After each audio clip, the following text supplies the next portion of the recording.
여러분 시편 어제부터 이제 큐티 들어갔고 어제 이제 1편 했고요. 오늘 시편 2편 했는데 다 뭐 아는 내용이죠, 여러분. 1편은 늘 이렇게 익숙한 내용이고 2편은 약간 덜 익숙한 내용일 거고요.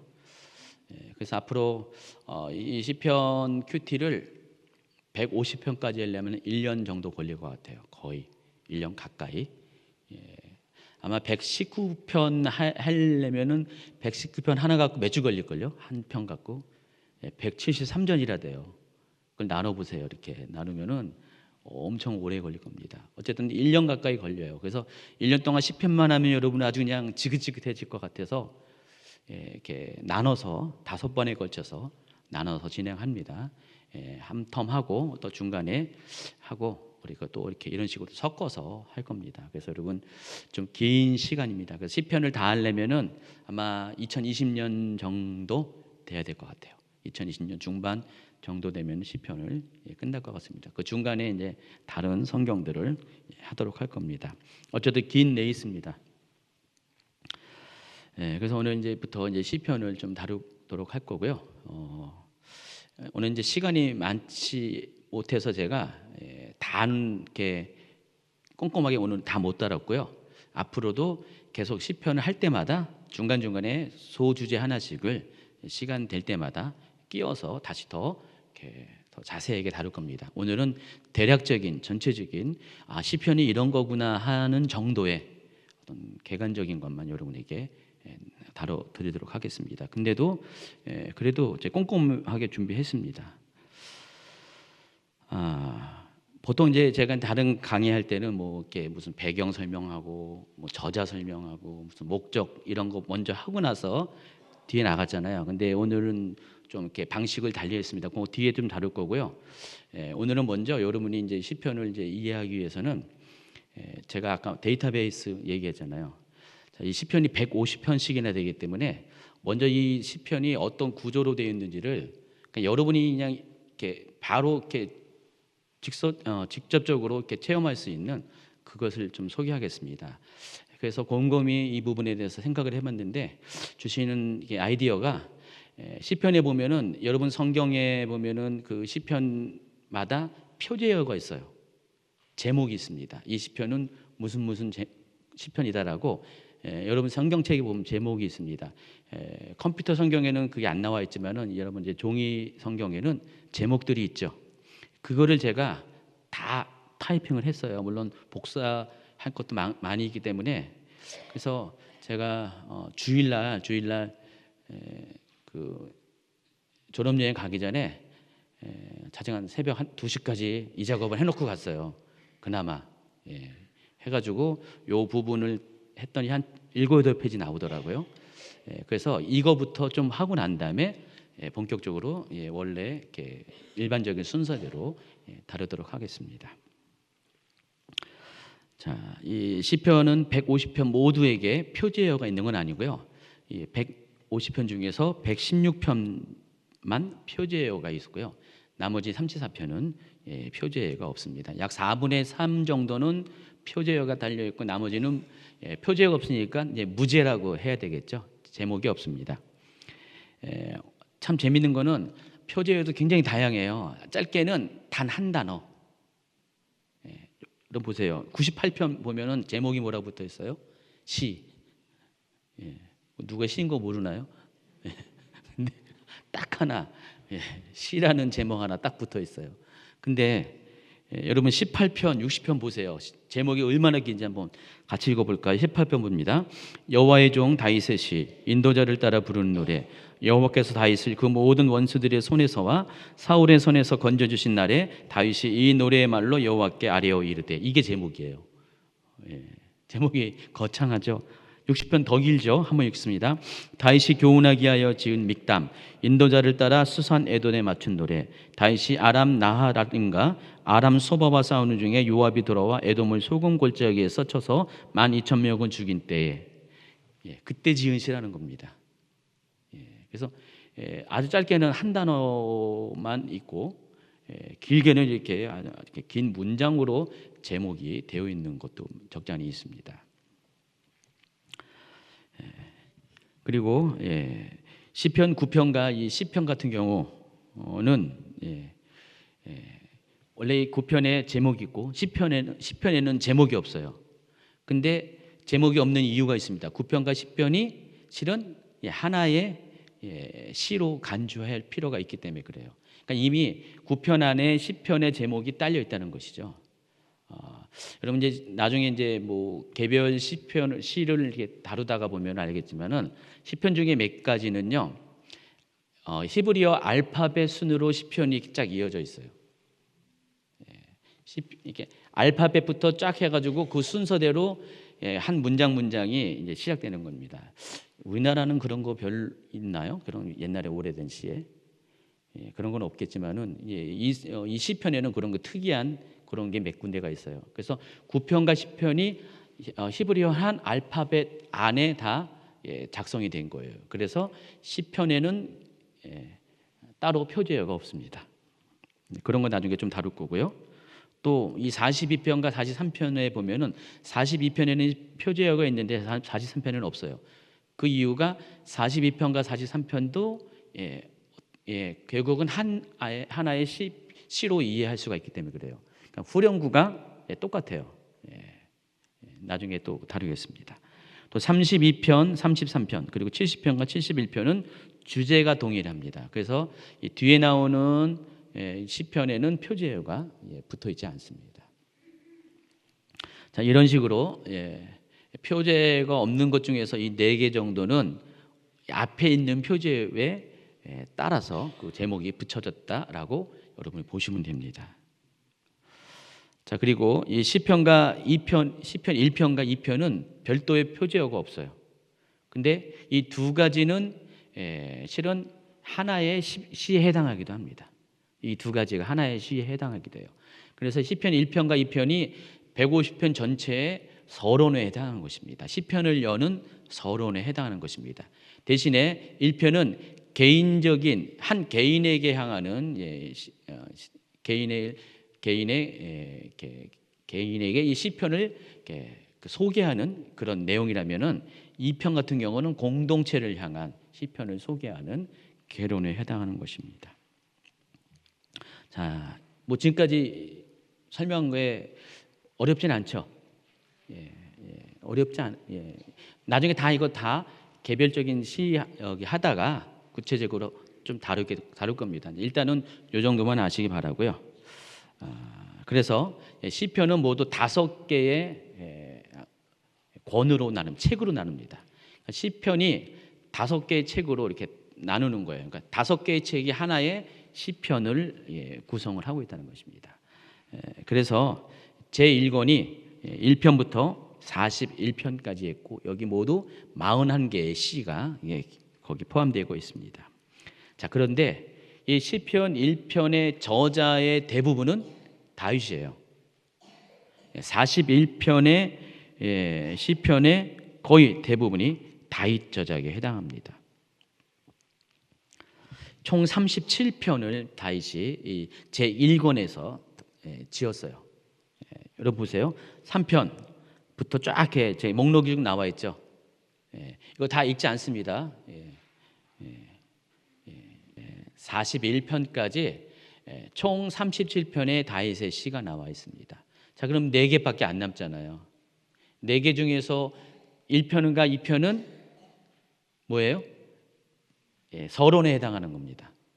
그리고 아까 10편과 33편은 앞에 거랑 붙어 있는 거기 때문에 다 따져보면 어떻게 해요? 이 41편 중에서 서론에 해당하는 1, 2편만 빼고는 나머지 다 결국은 다윗의 시라는 것을 여러분이 알 수가 있습니다.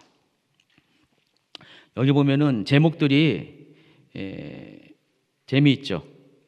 다 다양하게 제목들이 있는데 여러분 다윗의 시 인도자를 따라 현악에 맞춘 노래 뭐 이 정도는 알아요. 근데 다윗의 시 인도자를 따라 깃딧에 맞춘 노래, 뭇립벤에 맞춘 노래 뭐 이런 것들은 여러분 잘 모를 거예요. 그렇죠? 22편도 보면은 다윗의 시 인도자를 따라 아엘리 샤할에 맞춘 노래.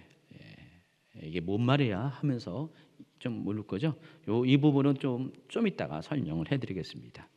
자, 이런 식으로 다윗의 시가 좀 이렇게 제1권의 거의 대부분이 다윗의 시로 구성이 되어 있고요. 제2권으로 넘어가면은 이거는 시편 42편부터 72편까지 총 31개의 시를 구성이 되어 있습니다. 두 번째 책은 여기도 다윗의 시가 굉장히 많습니다. 총 18편의 다윗의 시가 있습니다. 그러면은 몇 퍼센트죠? 31에 18로 나누면은 거의 한 60% 가까이가 다윗의 시로 구성이 되어 있습니다.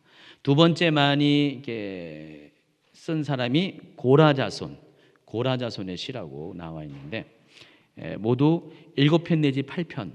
제가 이렇게 걸쳐서 소개한 이유가 바로 그 42편하고 43편 때문에 그래요. 42편과 43편은 같은 후렴구로 연결되어 있어요. 한번 읽어볼까요? 42편 11절. 내 영혼아 내가 어찌하여 낙심하며 어찌하여 내 속에서 불안해하는가. 너는 하나님을 소망을 들아 나는 그가 나타나 도우심으로 말미암아 내 하나님을 여전히 찬송하리로다.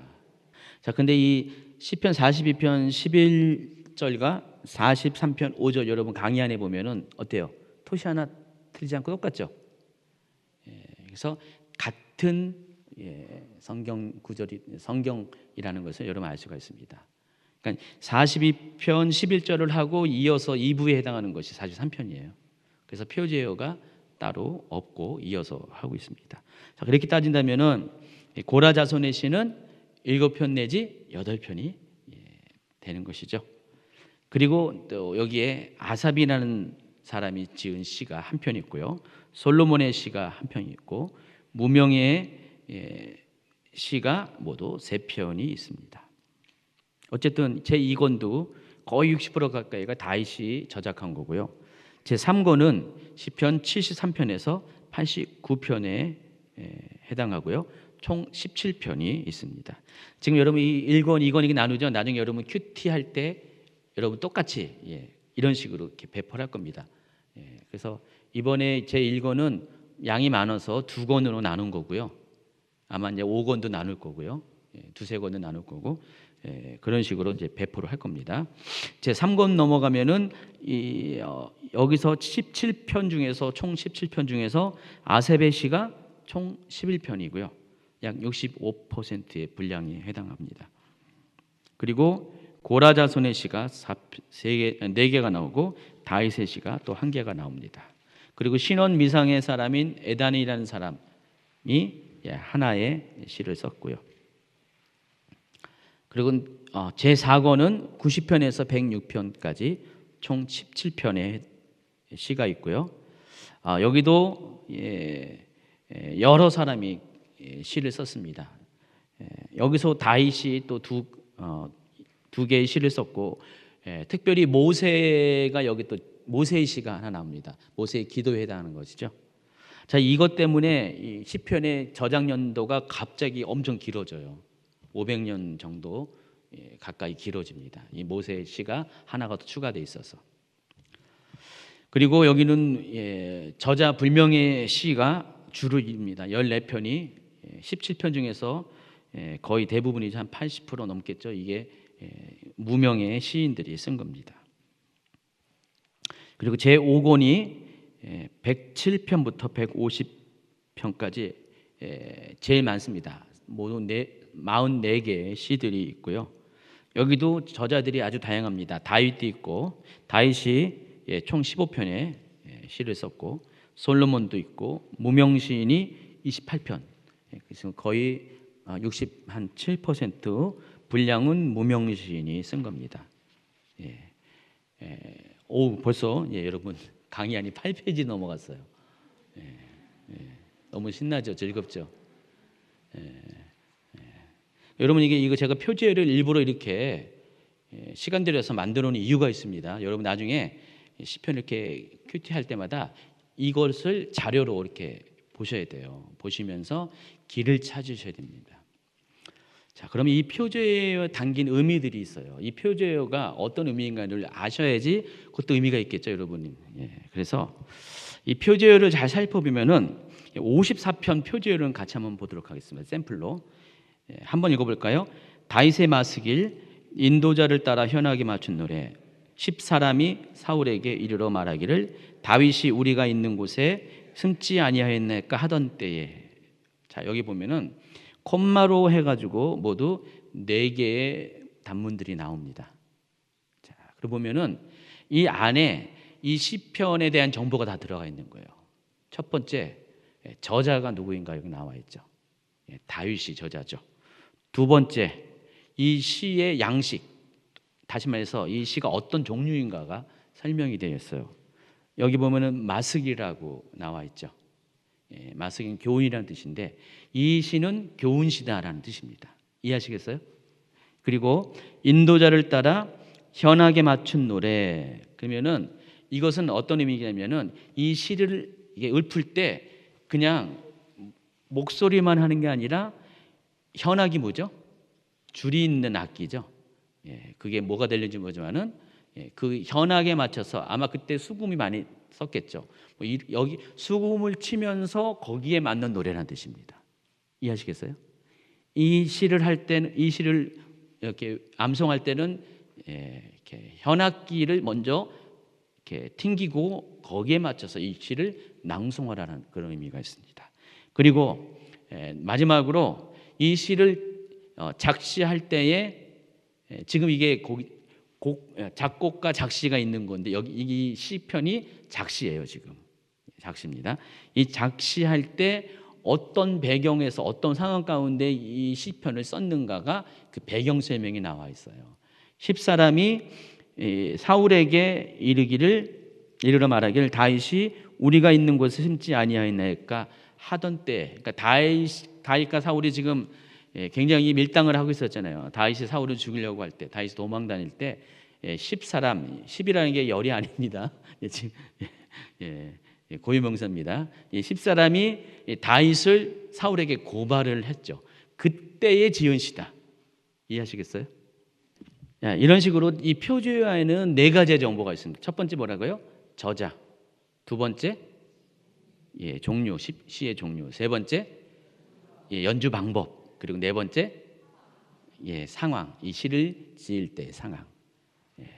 그래서 여러분 표제어를 알면은 이 시를 여러분 더 깊이 이해할 수가 있죠. 그래서 표제어가 모두 116개가 나와 있어요. 근데 안타깝게 34개의 시는 표제어가 없어요. 그중에서 4개는 앞에 설명한 대로 다른 앞에 거랑 연결됐기 때문에 정확하게는 30개의 시가 표제어가 없습니다.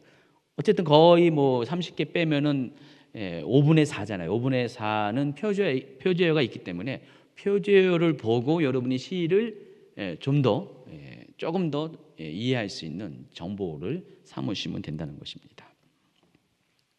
자, 그럼 시편의 저자들에 대해서, 그러니까 표제어 중에서 나오는 첫 번째가 저자들이 나왔다고 했잖아요. 첫 번째 저자들을 어떻게 시편에 소개하고 있는가. 제일 먼저 가장 그 시편의 다작가는 다윗입니다. 다윗은 시편 중에서 다윗의 시라고 언급한 것이 73편이에요. 그리고 아까 제가 말한 2가지는 다윗의 시라고 안 됐지만 앞에 거랑 연결됐기 때문에 결국 다윗이 지은 시는 75개가 되죠. 그러면은 150편의 딱 절반이겠네요. 150편의 절반에 해당하는 75편을 다윗이 시를 썼다고 여러분 보시면 되겠죠. 보세요. 그리고 이 다윗의 시는 시편 5권에 다 있어요. 시편의 책을 이렇게 1권, 2권, 3권, 4권 다 이렇게 있으면 다 열어보면은 그 책 한 권에는 다윗의 시는 반드시 한두 개라도 있다. 그렇게 보시면 됩니다. 그래서 이 시편에 있어서 다윗이 갖고 있는 비중이 거의 절대적이라고 여러분 보시면 됩니다. 그런데 한 가지 여러분이 아셔야 될 게 있어요. 다윗의 시라고 표제어가 붙었다 할지라도 모두가 다 다윗이 지은 건 아니에요. 그 이유가 있어요. 다윗의 시라고 할 때 여러분 소유격을 나타내는 영어의 of라는 of라는 이 전치사가 히브리어에서는 워낙에 다양한 용도로 사용된대요. 그래서 제가 이제 다는 기록 못했지만 거의 10가지 정도 이상의 용도가 있더라고요. 이 전치사의 용도가. 그래서 대략적으로 이런 뜻도 있어요. 그러니까 다윗이 썼다라는 그 의미만 있는 것이 아니라 다윗을 위한 시, 다윗에 대해 저작된 시, 다윗으로부터 유래된 시, 다윗에게 봉헌된 시, 이런 의미도 있어요. 그러니까 75편의 시가 100%다 다윗이 쓴다고 볼 수 있는 건 아니라는 거죠. 그러니까 다윗에게 헌정된 시도 거기 포함되어 있다는 거죠. 근데 뭐 어떤 시가 어떤 건지는 몰라요. 그렇지만 그 내용을 잘 보면은 상당수가 다윗이 지은 시인 것은 틀림없다는 것입니다. 왜냐하면 그 상황들을 보면은 이것은 다윗이 저작일 수밖에 없다는 것들이 굉장히 많이 있어요. 어쨌든 다윗은 그 어느 누구보다도 시편에 가장 많은 시를 쓴 그런 사람이라는 것입니다. 그래서 여러분 이제 이 다윗을 통해서 우리가 이렇게 여러분 본받아야 될 것이, 다윗은 자기가 하나님과의 관계 속에서 또 개인적인 상황 가운데서 이 시를 쓰음을 통해서, 시가 곧 하나님께 대한 기도였어요. 고백이었고요. 그리고 자기의 마음을 그냥 토설하는 그런 통로가 됐다는 것입니다. 그래서 여러분이 다윗처럼 여러분 마음 가운데 하나님과의 관계 안에서 일어나는 모든 상황들을 한번 시로 한번 써보세요. 시로 한번 써보세요. 시로 그냥 여러분 방식으로 쓰는 거예요. 뭐 상관없어요. 음악을 할 수 있는 분들은, 악기를 다룰 수 있는 분들은 현악에 맞춰서, 기타에 맞춰서 띵동 띵동 하면서 시를 한번 딱 낭송하는 식으로 하고, 피아노 친 사람은 피아노로 하고, 그런 식으로 해가지고 한번 이렇게 해보세요. 운율을 집어넣고 해보세요. 그러면은 아마 다윗처럼 하나님과의 관계 속에서 더 친밀함을 경험할 수 있는 통로가 되지 않을까 생각을 해봅니다. 다윗이 그 어느 누구보다 하나님과 친밀했던 이유 중에 하나가 시를 많이 써서 그런 것 같아요. 그렇죠? 여러분 한번 시를 써보세요. 뭐 누가 안 알아도 상관없으니까 하나님 앞에서 그냥 편하게 한번 일기장 같은 데다가, 빈 종에다가 여러분 어떤 감정과 상황이 있을 때마다, 또 하나님에 대한 어떤 사랑하는 어떤 그 고백이 넘칠 때마다, 막 감동이 있을 때, 감격이 있을 때마다 시를 쓰시기 바랍니다. 숙제. 다음 주에 한 편씩 한번 써보세요. 안 되면은 삼행시라도 써보세요.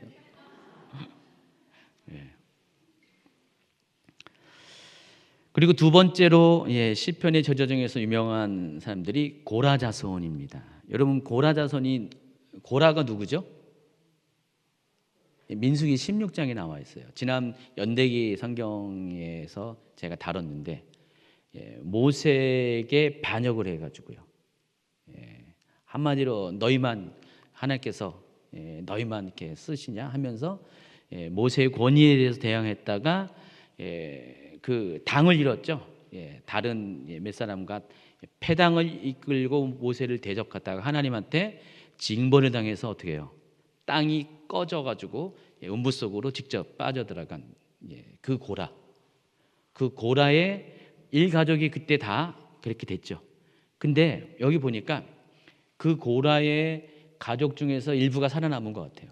그래서 후손을 이루고, 그래서 430년 후에는 다윗 시대에 보면은 이 고라 자손들이 이렇게 성전에서 이렇게 시를 쓰고 성전을 섬기는 그런 사람이 되었다는 것을 아시기 바랍니다.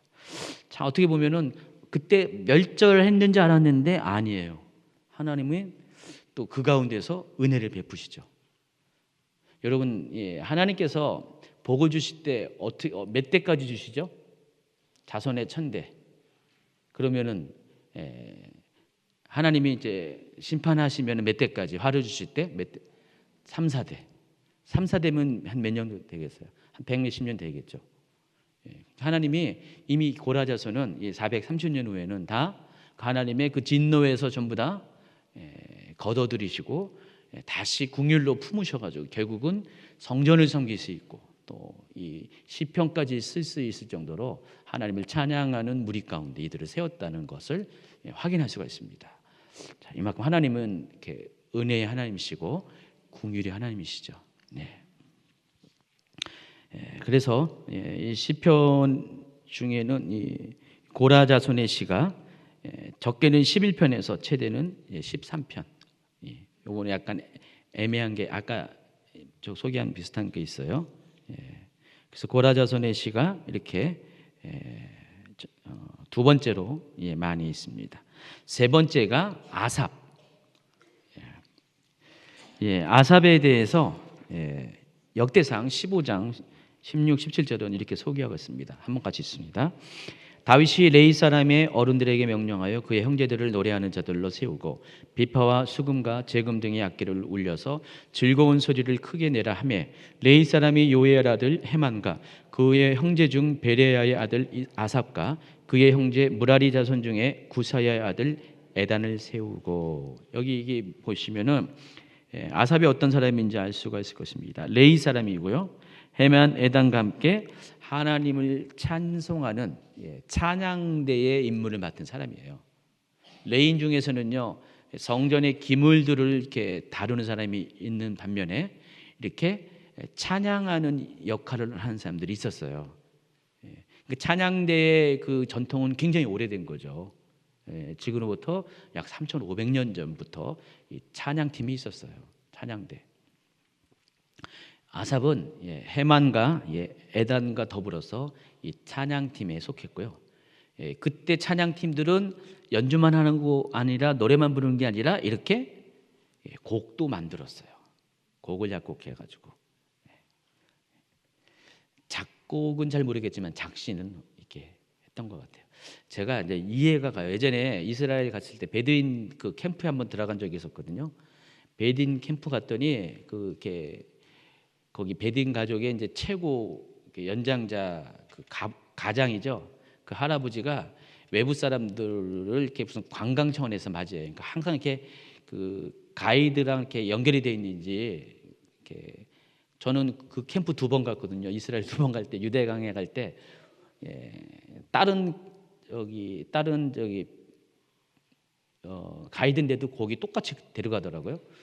근데 거기 갔더니 손님들을 환영한다고 해서 커피도 먹어보라고 막 하고 나더니 뭐 노래를 부르겠대요. 그리고 아주 조잡한 현악기예요.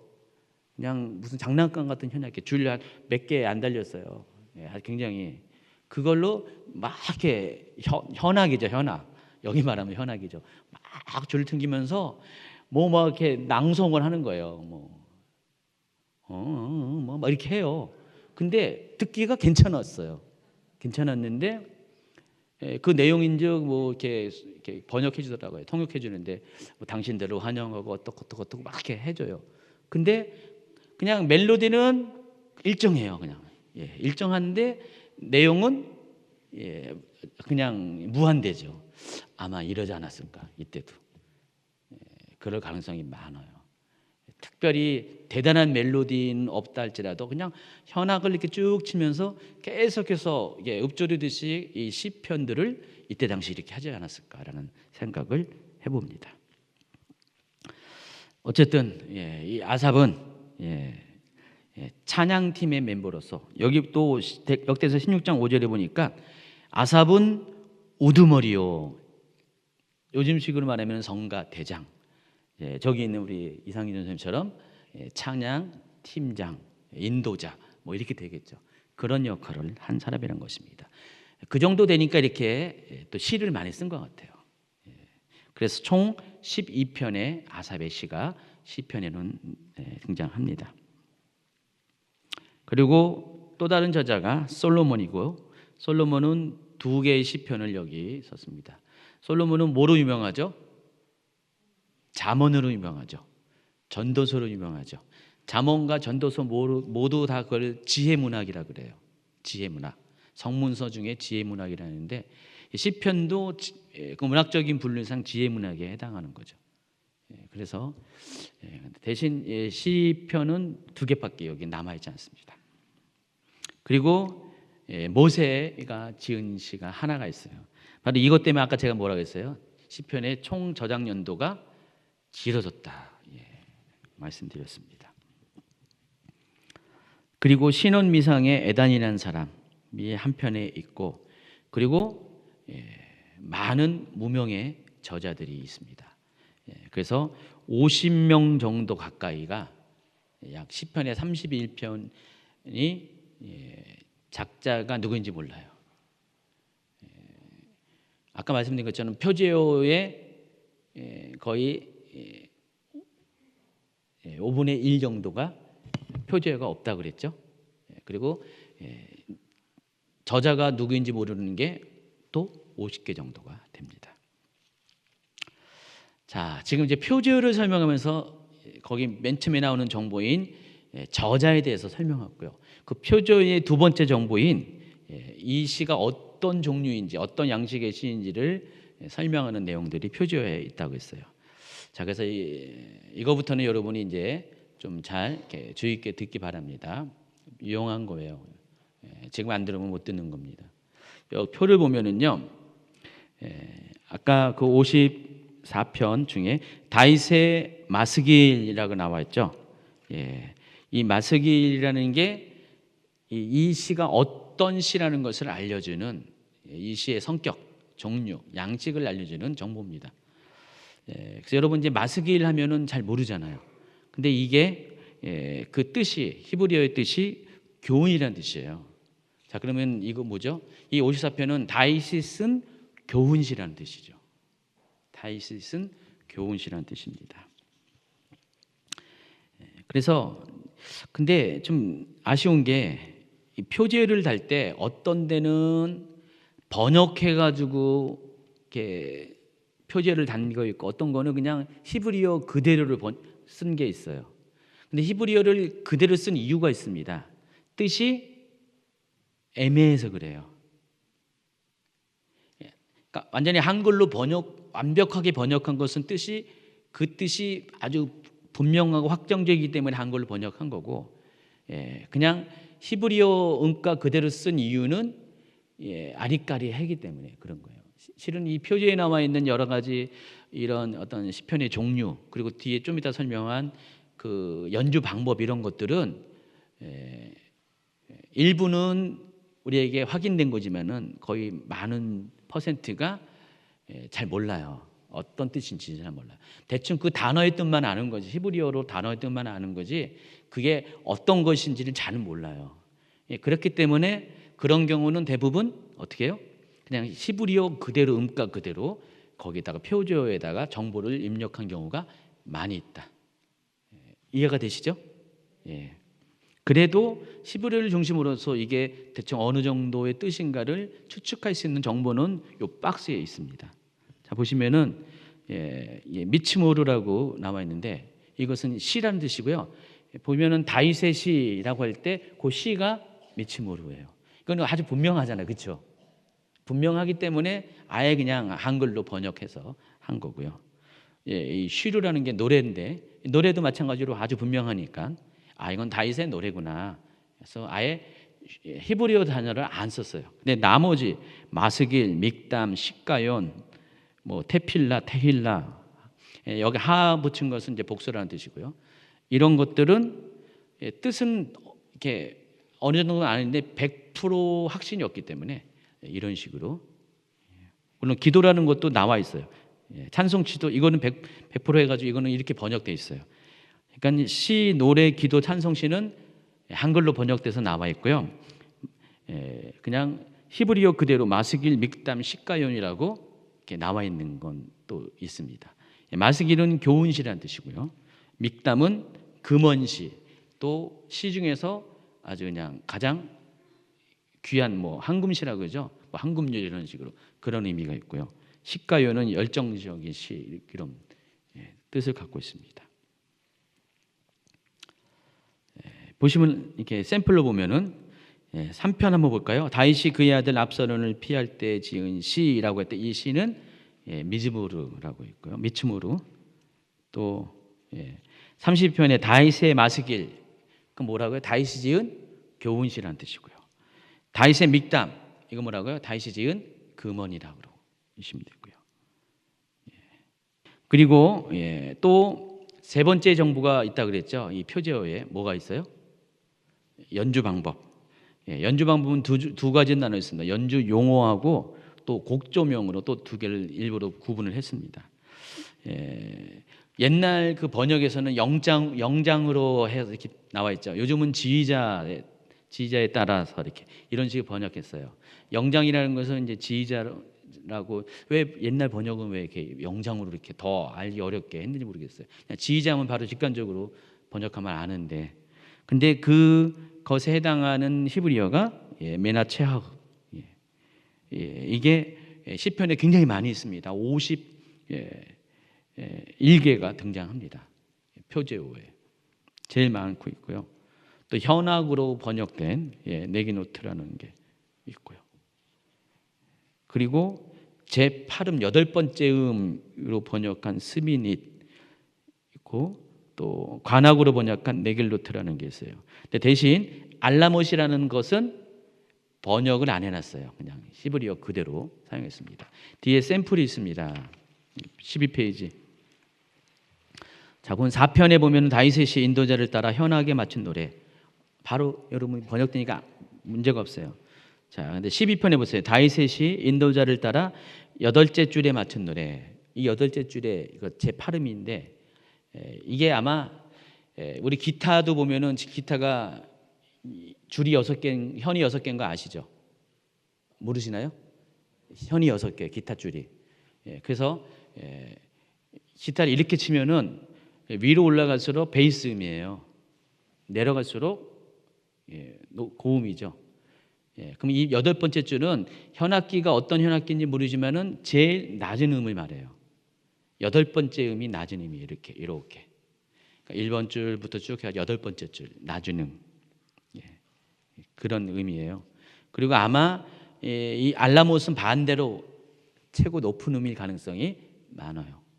그래서 추측이에요. 일단은 그렇게 아시기 바랍니다. 그러면은 고라 자손의 시 인도자를 따라 알라못에 맞춘 노래. 그러면은 고라 자손이 지은 시인데 연주를 어떻게 하라고요? 최고 높은 현의 고음으로 연주하라. 시에 따라서 분위기가 다를 거 아니에요. 아주 저음으로 연주해야 될 시가 있고 고음으로 해야 될 것이 있죠. 만약에 아주 그 내용이 아주 경쾌하고 그러면은 고음으로 해야 되고요. 또 반대로 내용이 좀 이렇게 좀 비탄적인 것은 저음으로 할 수도 있고, 뭐 다양하게 있죠. 그것들을 그렇게 표제어에 반영을 시켰다는 것입니다. 설명으로. 그리고 또 연주 방법, 이거는 여러분 정말 이렇게 여기 표를 확인해야 돼요. 자, 보세요. 시편 22편 다윗의 시 인도자를 따라 아엘렛 샤할에 맞춘 노래. 근데 이것이 해석하면은 새벽의 사슴이래요. 그러면 이거예요. 이거 다윗이 지은 시인데 다윗이 지으면서 이 곡을 인도자, 아까 뭐 예전 번역의 영장이라고 그러죠. 영장에 따라, 인도자에 따라서 그러니까 지휘자가 먼저 이렇게 하고 따라 하라는 거예요. 지휘자가 이렇게 딱 하면은 거기 따라서 이렇게 22편은 아마 성가대가 같이 이렇게 부르라는 거예요. 반드시 지휘자가 있고 그렇게 하라는 거예요. 지휘자를 세우고 하라는 거예요. 그래 놓고 뭐라고 했어요? 곡조는 새벽의 사슴 곡조로 하십시오. 그러는 거예요. 자, 오늘 이제 우리 시편 22편에 우리 성가대 하겠습니다. 지휘자가 딱 해놓고, 자, 오늘 곡조는 새벽의 사슴입니다. 여러분 새벽의 사신에 맞춰서 삽시다. 그럼 여러분 몰라요. 새벽의 사슴이 뭘 의미하는지. 근데 이스라엘 사람들은, 이 레위 자손들은 알았을까요? 몰랐을까요? 알았죠. 당연히 알았죠. 근데 우리만 모르죠. 우리만 모르는 게 아니라 그 사람들 빼고는 다 모르죠. 이게 무슨 뜻인지 전승이 안 된 것뿐이죠. 그러니까 이게 뭔지 잘 모르지만은 사실은 이렇게 번역된 그때 당시에 곡조가 있을 것이다. 그들만이 아는 곡조가 있을 것이다. 이게 새벽의 사슴, 아엘렛 샬. 표제어는 그래서 그냥 불분명하니까 일단 히브리어 음가 그대로 아엘렛 샬이라고 쓴 거예요. 소사님, 이건 백합화 곡조로 하라는 거예요. 마할랏, 르한롯, 뭐 재미있어요. 요낫 엘렘 르호김, 멀리 있는 침묵의 비둘기 곡조를 하십시오. 자, 우리 찬양합시다. 멀리 있는 침묵의 비둘기 곡조를 하십시다. 그렇게 하는 거예요, 지휘자가. 벤이라는 악사의 죽음 곡조를 합시다. 문나벤. 자, 이해하시겠죠? 여기까지 이해를 못하신 분 없죠? 다 아시죠? 이렇게 표제 안에는요, 첫 번째 저자에 대한 거, 두 번째 시의 종류에 대해서, 그리고 세 번째 뭐라고 했죠? 연주 방법. 연주 방법에는 거기 뭐 이렇게 곡조도 포함되어 있죠. 악기와 곡조를 두 가지를 다 포함되어 있고요. 그 네 번째가 어떤 상황에 지은 것이다라는 것들이 이 표제 안에 있습니다. 그리고 또 시편에는 표제 말고도 그 안에 중간에 보면은 그 우리가 잘 알지 못하는 또 히브리어 단어가 있어요. 여러분 제일 많이 쓰는 단어가 뭐냐? 셀라가 무슨 뜻이에요? 몰랐죠? 근데 오늘 이제 여러분 보면 아십니다. 자, 이 셀라라는 단어가 모두 시편 안에 39개 시편 안에 71차례가 등장합니다. 굉장히 많이 있죠. 근데 의미가 확실치가 않습니다. 근데 추측이 가능한 게 한 가지가 있어요. 약간 우회해서 이 뜻이 뭔가를 추측할 수가 있어요. 이 시편이 또 헬라어로 번역된 시편이 있거든요. 여러분 이렇게 구약 성경은 다 어떻게 해요? 70인역이라는 헬라어로 번역이 됐죠. BC 3세기경에 알렉산드리아에서 프톨레미 왕조의 에서 BC 3세기경에 히브리어도 성경을 헬라어로 번역을 해가지고 세계화시킨 적이 있었어요. 그때 아마 이게 헬라어로 번역이 됐을 것 같아요. 자, 이때 이 셀라를 디아프 살마라는 단어로 번역했는데 이 뜻이 간주라는 뜻이에요. 헬라어로서는 간주. 지금 하다가 중간에 간주를 집어넣잖아요. 그래서 아마 그것을 토대로 보면은 이게 아마 이 셀라가 붙으면 중간에 간주를 넣어라, 그런 뜻인 것 같아요. 시편 3편 4절을 읽어볼까요? 내가 나의 목소리로 여호와께 부르짖으니 그의 성산에서 응답하신도다. 셀라. 그럼 여러분 그냥 셀라라고 이렇게 어떤 분들은 이렇게 여기 이렇게 성경 읽을 때 막 그러잖아요. 그건 무식한 거죠. 지금부터는 이제 여러분 유식하기 바랍니다. 간주를 누르는 뜻이에요. 악상 기호예요. 셀라라는 의미가 있는 게 아니라 간주, 지금 잠깐 간주하고 4절까지 한 다음에 간주한 다음에 5절로 넘어가라, 그런 뜻이에요. 이해하시겠죠? 아주 귀한 정보를 받았네요. 히가연이라고 또 있습니다. 히가연 시편 9편 16절 보세요. 여호와께서 자기를 알게 하사 심판을 행하셨으며 악인은 자기가 손으로 행한 일에 스스로 얽혔도다. 자, 이것은 어느 성경에서는 묵상, 또 어떤 성경에서는 멜로디 번역을 했어요. 가락. 그래서 아마 가락의 가능성이 많습니다. 그러니까 히가용과 셀라가 동시에 돼 있어요. 가락에 맞춰서 간주를 하라, 이런 뜻이 아닐까? 아니면은 간주에 맞춰서 묵상을 하라, 뭐 그런 뜻이 될 수도 있고, 불분명해요. 그냥 어느 정도 추측만 할 수가 있어요. 자, 이런 식으로 이 시편에는요, 우리가 알지 못하는 이런 용어들이 있다는 것을 아시기 바랍니다. 자, 그러면 이제 본격적으로 시편의 제목부터 들어가겠습니다. 시편은요, 원래 히브리어 성경에서는요 제목이 별도로 없었어요. 왜냐하면 이 시편은 수백 년 동안 이게 수집되어 온 거예요. 사람들이 컬렉션이라고 그러죠. 수집해가지고 150편을 모아서 하나의, 그것도 5권으로 나눠가지고 책으로 이렇게 재편집을 한 거죠. 그러니까 1000년 동안 지어진 시들이 이거 말고 얼마나 많겠어요, 그렇죠? 더 상당히 많이 있는데 그 중에서 선별해서 150개의 시들을 모아서 하나의 책으로 엮은 것, 그 책 안에는 모두 5개의 분책으로 된 것이 시편이에요. 그러면서 제목을 지을 수밖에 없어요. 그 제목의 이름이 셰페루 테힐림, 찬양의 책이라는 뜻이고, 또 테힐림이나 찬양이라는 제목, 둘 중에 하나로 이제 어떤 성경에는 셰페루 테힐림, 어떤 성경에는 테힐림, 이렇게 사본 말하는 거죠. 이런 식으로 이 시편 전체의 제목을 졌다는 것입니다. 이 시편 145편에는 이 것을 반영하는 하나의 그 표제어가 있는데, 다윗의 찬송시라고 145편은 표제가 나는데, 이 찬송시가 테힐라예요. 테일라 많이 들어봤죠? 여러분 찬양할 때 우리 테일라로 부르시다 막 그때 그 테일라. 시편의 제목은 이렇게 지어졌고요. 시편의 기록 연대는 아까 말씀드린 것처럼 모세 때부터 거슬러 올라가요. 그러니까 모세의 저작 하나 때문에 몇백 년이 거슬러 가가지고요.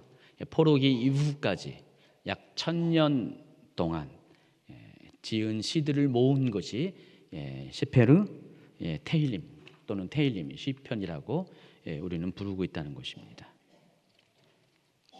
그런데 재미있는 것은요, 이 시편 중에서 다윗이 지은 시 중에서 아까 다윗의 시가 모두 거의 절반에 가까운데 그렇죠?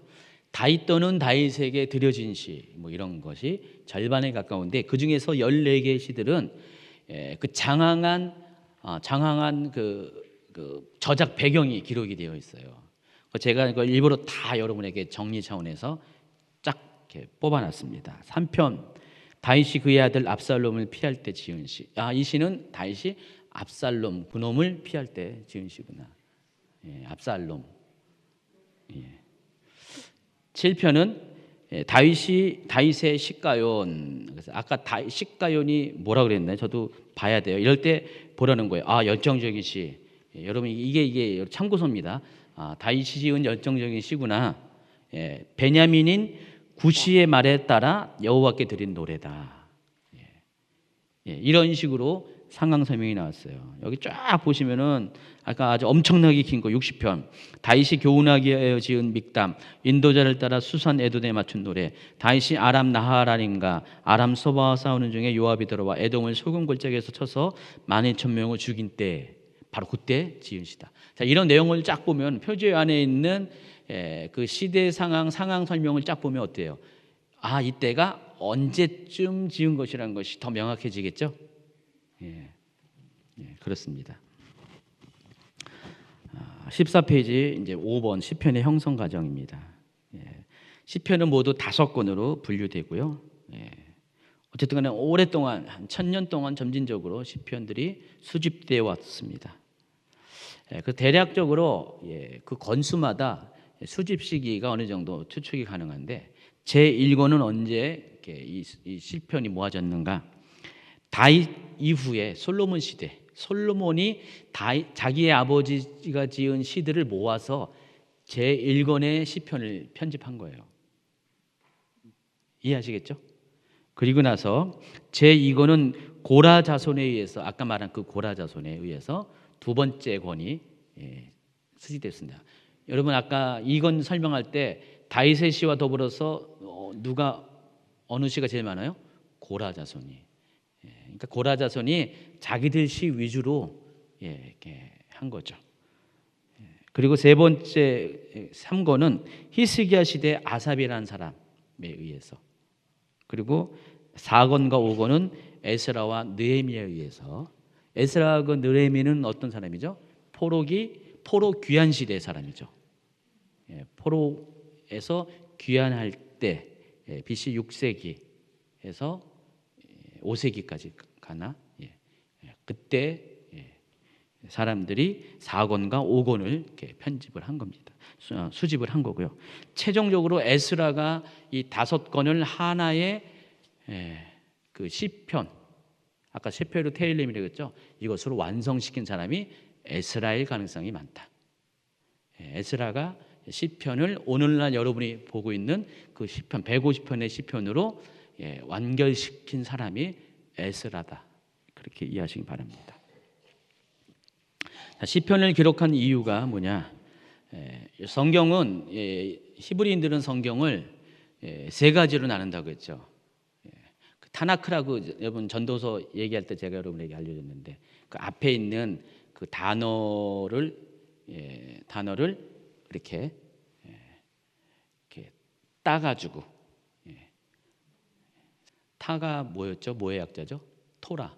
그리고 느비임 선지자들. 그리고 또 캡투빈 성문서. 생각나죠 이제. 그렇게 해가지고 타나크. 그래서 율법서와 히브리어 성경은 우리 개신교 성경, 기독교 성경은 성경을 구약 성경을 모두 5개로 분류하는데 히브리어 성경은 3개로 분류하는 거예요. 율법서, 예언서, 성문서. 생각나죠? 그래서 그 율법서와 예언서는 어떤 거냐? 하나님께서 우리에게 직접 주신 거잖아요. 하나님 직접 수여한 게 율법서하고 성문서죠. 근데 반대로 율법서가 예언서죠. 반대로 이 성문서는 하나님 우리에게 주신 것이 아니라 하나님의 은혜에 대해서 우리의 반응을 기록한 것, 신앙 고백을 기록한 것이 성문서예요.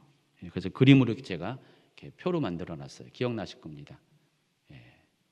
율법서와 예언서는 하나님으로부터 내려오는 거고, 성문서는 그거에 대한 인간의 응답으로 이렇게 올려드리는 것. 기억하시죠? 그래서 시편에는 어떤 내용이 있어요? 바로 인간의 응답이 있는 거예요. 하나님이 우리에게 말씀하시고 은혜 주시고 하신 거에 대해서 우리의 반응들이 기록된 것이 시편이라는 것입니다. 그래서 개인적인 이 삶에 있어서 하나님을 찬양하는 내용들, 또 공적인 예배와 찬양 예배에 있어서 찬양과 기도의 모범으로 쓰기 위해서 기록된 것이 사용한 것이 이 시편이에요. 그래서 여러분 시편에 그와 같은 연주 방법이 들어간 이유가 공적인 예배 가운데 실제로 이 시편을 많이 사용했다는 것입니다. 오늘날 여러분 찬양 중에서 성경을 가지고 지은 찬양 중에서 가장 많은 출처가 어디인 것 같아요?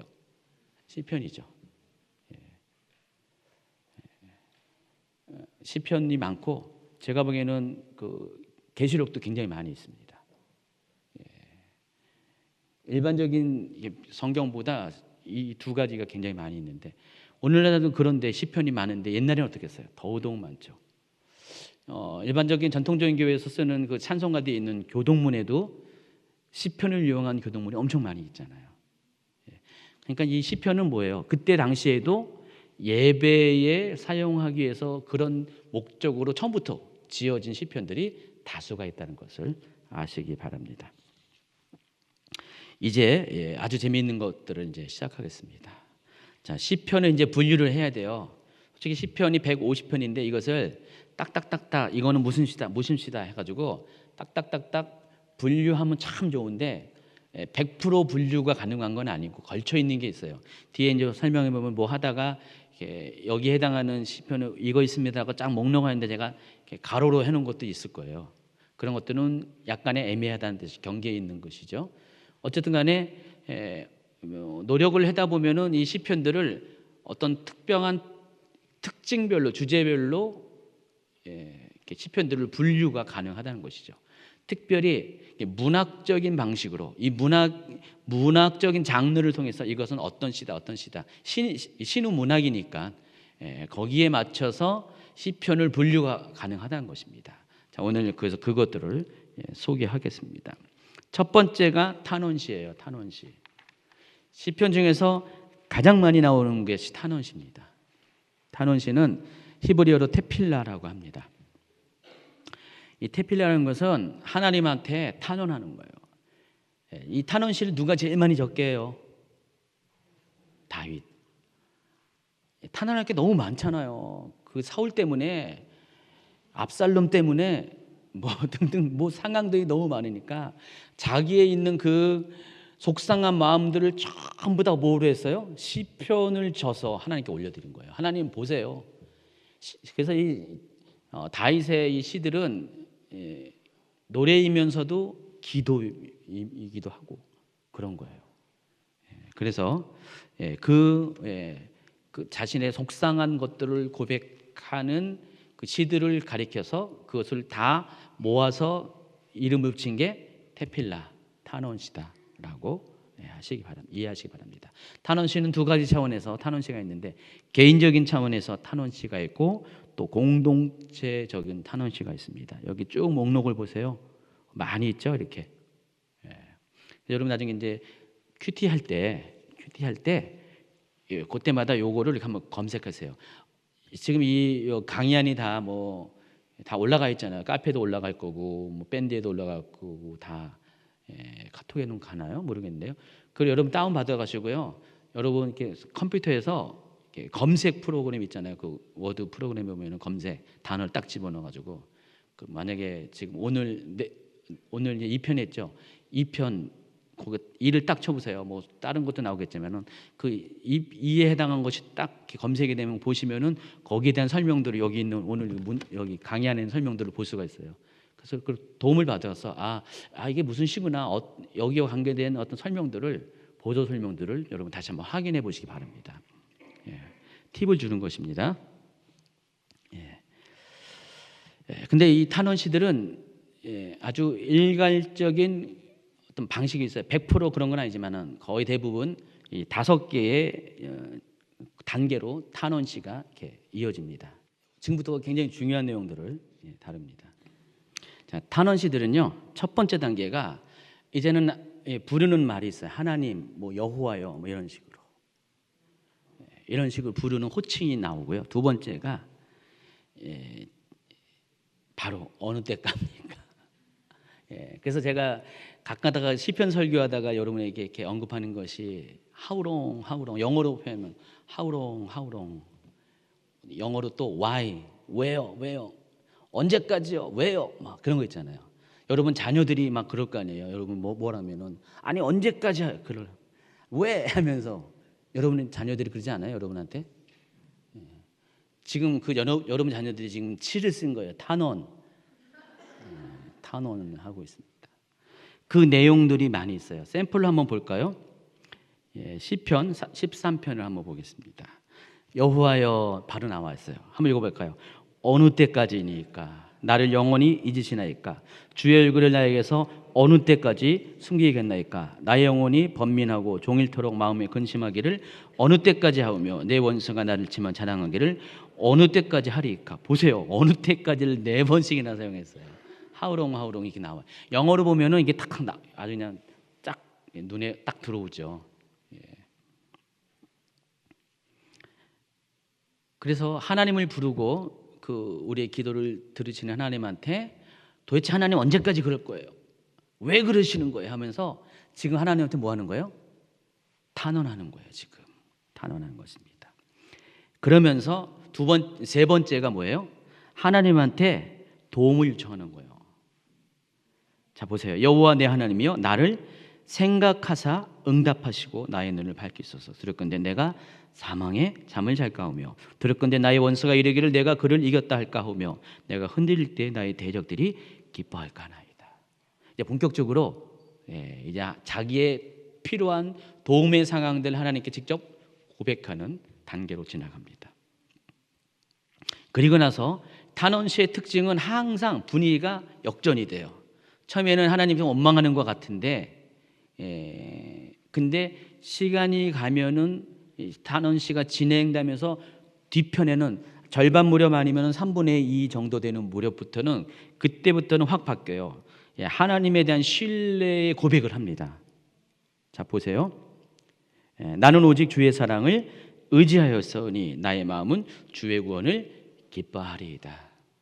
앞에는 언제까지 그럴 거예요? 왜 그러셨어요? 막 따지는 것처럼 보입니다. 그러면서 자기 상황들을 쭉 토로했죠. 그러면서 곧바로 그럼에도 불구하고 나는 하나님을 확신합니다. 하나님 반드시 나의 도움이 될 것입니다. 반드시 하나님이 나를 승리하게 하실 것이고 피하게 하실 것입니다라는 그 고백을 한다는 것입니다. 그리고 나서 맨 마지막에 5번째 단계가 그렇기 때문에 내가 하나님을 찬송할 것입니다. 탄원시는 다 이런 식의 구조가 되어 있어요. 여러분, 이 탄원시에 해당하는 이 시편들을 한번 여러분 이제 가서 이제 다 살펴보세요. 보시면은 탄원시는 대부분 이런 포맷으로 되어 있다는 것을 여러분이 발견하게 됩니다. 개인 탄원시와 공동체 탄원시도 똑같은 형식인데 다만 다른 것은 주어만 다른 거예요. 주의 격만 다른 거예요. 단수에서 복수로 바뀔 뿐입니다. 이해하시겠죠? 이게 탄원시입니다. 시편 중에서 가장 많이 포함되어 있는 유형, 이게 탄원시, 테필라라고 부릅니다. 그래서 여러분도 하나님 앞에 이런 시를 많이 이렇게 올려드려야 돼요. 하나님, 정말 이럴 수가 있어요? 정말 언제까지 그럴 거예요? 도대체 왜 그랬어요? 여러분 이렇게 걱정하지 마세요. 그 신앙의 그 가장 좋은 본보기인 다윗이 많이 했잖아요. 다윗처럼 여러분 살기를 원한다면서요. 그럼 여러분 다윗처럼 이렇게 하나님 앞에 따져 물으세요. 힘들고 어려울 때 옆에 있는 사람한테 따지지 마시고요. 뭐 목사님한테 막 그러지 마시고 저 힘들어요. 저한테 고만하시고 하나님한테 탄원하세요. 탄원하세요. 탄원하되 탄원으로만 끝나면 안 되죠. 어떻게 해요? 확신을 해야 되고요. 그리고 하나님을 찬송하겠다라는 고백까지 가야 됩니다. 그럼 하나님은 이건 다윗 같은 경우는 이 시편을 쓸 때만 해도 결과가 아직 거기까지 온 건 아니에요. 근데 그것을 바라보고 시편을 쓴 거예요. 막 굴에 갇혀 있을 때, 막 대적이 쫓아왔을 때 탄원시를 써요. 막 여호와여 언제까지 이러실 겁니까? 막 해요. 근데 뒤편에 보면 상황은 바뀐 거 없는데 상황은 바뀐 거 없지만 그럼에도 불구하고 하나님 나를 도울 것이라는 것을 확신을 하고 그렇기 때문에 내가 하나님을 찬송합니다라고 마무리를 하게 된다는 것입니다.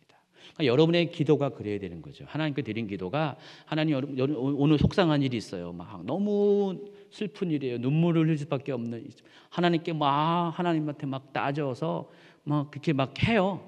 하고 여러분이 속상한 것들 다 토로해요. 토로한 다음에 그럼에도 불구하고 하나님, 난 하나님 믿을 겁니다. 하나님 확신합니다. 하나님 도와주실 걸. 하나님께서 나 이 위험한 상황에서 나를 건져주실 것을 믿습니다. 나는 하나님을 그래서 찬양할 겁니다. 그렇게 마무리를 하시기 바랍니다. 시편에 이게 제일 많아요. 그 말은 바로 여러분의 신앙, 여러분의 삶이 이 탄원시와 같은 삶을 가장 많이 보편적으로 경험하고 있다는 것을 반영하기도 합니다. 두 번째 시편의 문학적 분류 두 번째는 찬양시입니다. 테힐라라고 하는데 두 번째로 많습니다. 그래서 이 테힐라가 찬양시입니다.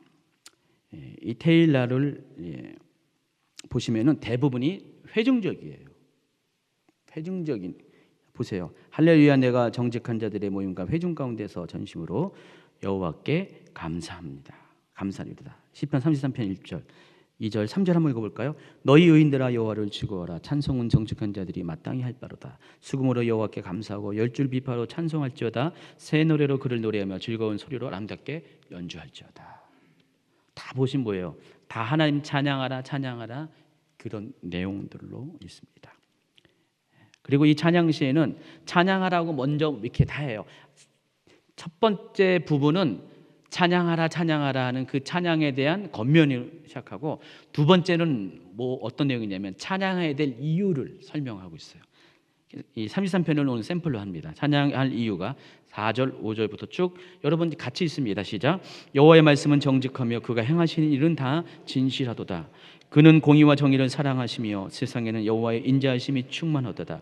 여호와의 말씀으로 하늘이 지음이 되었으며 그 만상을 그의 입 기운으로 이루었도다. 그가 바닷물을 모아 무더기같이 쌓으시며 깊은 물을 곳간에 두시도다. 온 땅은 여호와를 두려워하며 세상의 모든 거민들은 그를 경외할지어다. 그가 말씀하심에 이루어졌으며 명령하심에 견고히 섰도다. 여호와께서 나라들의 계획을 폐하시며 민족들의 사상을 무효하게 하시도다. 여호와의 계획은 영원히 서고 그의 생각은 대대에 이르로다. 자, 이것 때문에 찬양하라는 것이죠. 찬양시는 여기 보면은 뭐 언제까지입니까? 하나님에 대한 원망 전혀 없이 전부 다 처음부터 끝까지 하나님을 찬양하라. 그리고 하나님을 찬양할 이유 이런 거에 대해서 하나님을 높이는 내용들로만 구성이 되어 있다. 그러니까 시편의 두 번째로 많이 있고요. 세 번째 감사시. 감사시는 히브리어로 토다. 제가 이스라엘 갔더니 이스라엘의 일상적인 이렇게 만날 때 그 인사말이 뭔지 아세요? 예, 토다라바. 맨 처음에 우리나라 이렇게 말 비슷해요. 토달지마랑 비슷해가지고 제가 장난쳐가지고 뭐 이게 이스라엘 사람한테 토다라바를 토달지마한테 못 알아듣더라고요. 근데 그 토다가 감사라는 뜻이죠. 감사합니다. 토다라바. 그래서 이 시편 중에는 감사시가 또 세 번째로 많이 있습니다. 용서받지 못한 죄 때문에 생겨난 육체적인 고통이 치유됐을 때 여러분 어떻게 해요? 시를 쓰는 거예요. 그게 토다입니다. 적으로부터 보호받을 때도 토다를 쓰고 단순히 어떤 문제로부터 구출된 상황 가운데서도 토다예요. 그러니까 여러분의 모든 감사할 이유들이 있을 때마다 여러분이 시를 쓰시기 바랍니다. 그게 토다지 말고 토다를 쓰시라고요. 자, 시편 32편 1절부터 읽겠습니다. 빠른 속도 있습니다. 허물의 사함을 받고 자신의 죄가 가려진 자는 복이 있도다. 마음에 간사함이 없고 여호와께 정죄를 당하지 아니한 자는 복이 있도다. 내가 입을 열지 아니할 때 종일 신음함으로 내 뼈가 쇠하였도다. 주의 손이 주야로 나를 누르시며 내 진액이 빠져서 여름 가뭄에 마름같이 되었나이다. 잠깐만요. 간주한다며. 간주 지금 하고 있습니다. 간주 끝났습니다. 5절 시작. 내가 이르기를 내 허물을 여호와께 자복하리라 하고 주께 내 죄를 아뢰고 내 죄악을 숨기지 아니하였으니 또 주께서 내 죄악을 사한다. 여기도 셀라가 나오네요. 잠시 간주했고 6절 이로 말미암아 모든 경건한 자는 주를 만날 기회를 얻어서 주께 기도할지라 진실로 홍수가 범람할지라도 그에게 미치리 못하리로다. 18편도 또 있습니다. 나의 힘이신 여호와여 내가 주를 사랑하나이다. 여호와는 나의 반석이시여 나의 요새시여 나를 건지시는 이시여 나의 하나님이시여 내가 그 안에 피할 나의 바위시며 나의 방패시여 나의 구원의 뿌리시여 나의 산성이시로다. 내가 찬송받으시 여호와께 아뢰리니 내 원수들에게서 구원을 얻으리로다. 사망의 줄이 나를 얻고 불의의 창성한 나를 두렵게 하였으며 수월의 줄이 나를 두르고 사망의 오묘가 내게 이르렀도다. 내가 환난 중에서 여호와께 아뢰며 나의 하나님께 부르짖었더니 그가 그의 성전에서 내 소리를 들으시며 그의 앞에서 나의 부르짖음이 그의 귀에 들렸도다. 이 감사시를 보면은 여러분 그냥 힘이 불끈불끈 감사가 불끈불끈 솟지 않습니까? 아마도 여러분 이제 신앙의 그 초기 고난을 통과하신 분들은 뭘 많이 부르겠어요? 테필라를 아까 그 단원시를 많이 좋아하실 거예요. 그렇죠? 이게 여러분 신앙의 단계에 따라서 이게 다르다니까요. 두 번째 단계 뭐 같아요? 테일라, 찬양시를 많이 부를 거고, 그리고 그 다음 단계에 성숙한 분들은 이 토다를 많이 부를 것 같아요. 그렇죠? 그렇게 생각 안 해요? 방금 그렇게 생각이 났는데 저는 신앙의 단계에 따라서 성숙도에 따라서 아마 찬송이 다 달라질 것 같아요. 이 시편이. 그렇죠? 여러분 어떤 거 좋아해요? 이 세 종류의 지금까지 설명한 세 종류 어떤 걸 많이 좋아할까요? 예? 알겠습니다. 토 안 달겠습니다.